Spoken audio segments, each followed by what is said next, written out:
The enduring appeal of Ingmar Bergman has always been that his work, though verbose and cerebral, has always relied on powerful and iconic images. In The Silence, a couple making love in a darkened theater, light cascading off their bodies drives home the sexual repression of our lead, who helplessly and curiously watches on. In The Seventh Seal, set during the Crusades, a disillusioned knight plays chess against death. The film, like much of Bergman's work, would be inspired from his Christian upbringing. The title is a reference to the Book of Revelation, which reads, "And when the Lamb had opened the seventh seal, there was a silence in heaven about the space of half an hour." Chapter 8, verse 1. His films rely on what remains unsaid, that private and lonely internal world we fight so hard to remain hidden.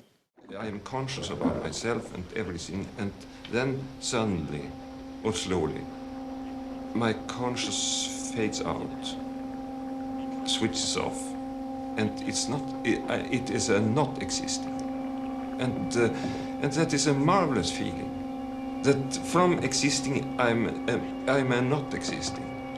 And at that moment, nothing can happen to me.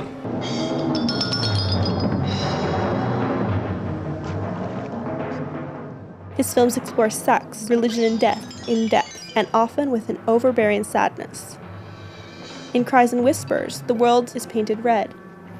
The deep color of the rooms where two sisters attend on a dying third bring the internal outward.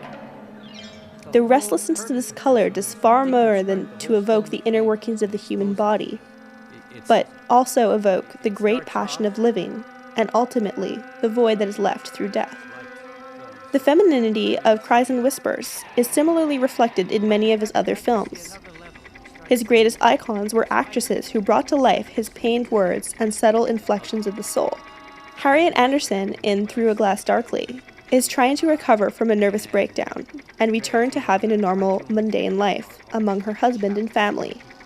Her grip, though resolved, is constantly fluctuating as her hysteric episodes hint at a deep frustration with the expectations of modern life. His characters try to find greater meaning in love, life, and death, but struggle to overcome their own fractured subjectivities. Bergman's cinema has long been the cinema of faces. The performances in his films are understated and subtle, bringing to life the darkest dilemmas of existence. Whether resting or contorted, they bring to life the inner worlds wrought with chaos. They work just as well in silence, bringing to mind Maria Falconetti in The Passion of Joan of Arc. Accepting life is nearly as difficult as accepting death in his work, and many of his characters struggle with what it means to live a good life. The crisis of not knowing our purpose. Even when you think you have it all figured out, you have a family, you have love, and you've found happiness, you can see it all torn away. I tell you how it came to me, if it interests you. I was ill, and they had to make some sort of operation. It's operation. Yes? Yes. And I got in my arm An injection? An injection. And it had never happened before. And you were anesthetized? Yes. I had been asleep, not asleep, unconscious 6 hours. You know, I had no feeling of time, of hour. From existing, I had been in a situation of not existing.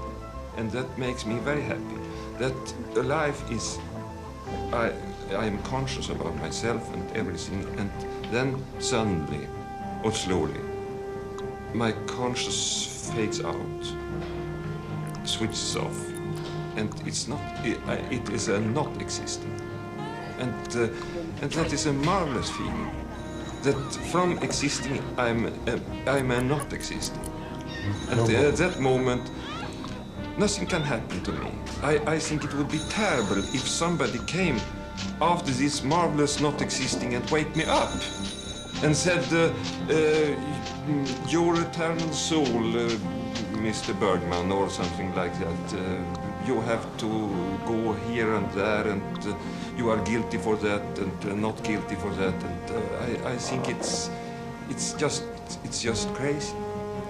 And that made me so Just this feeling of not existing, not existence, made me very happy because it was a feel of relief.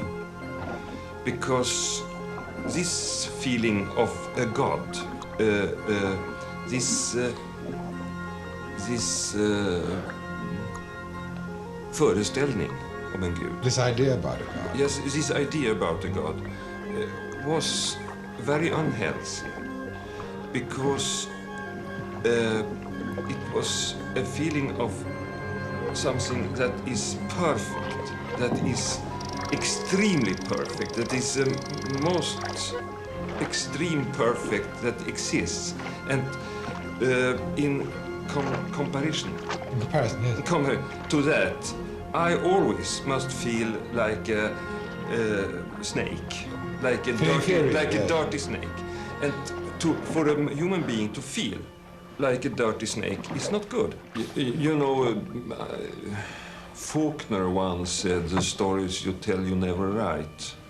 And I don't like to talk about what I'm going to do, because if I start to talk about it, I am always very surprised and impressed by the directors you make interviews with, and you say to them, what is it basically about? And then they start and talk about half an hour. And you have just to sit down and look interested. Bergman has recently been featured on the Swedish currency, emphasizing his importance in the Nordic country. His legacy in cinephilia remains strong, largely due to his beautiful images and strong emotional resonance. Du får gå och hämta slaktkniven åt mig.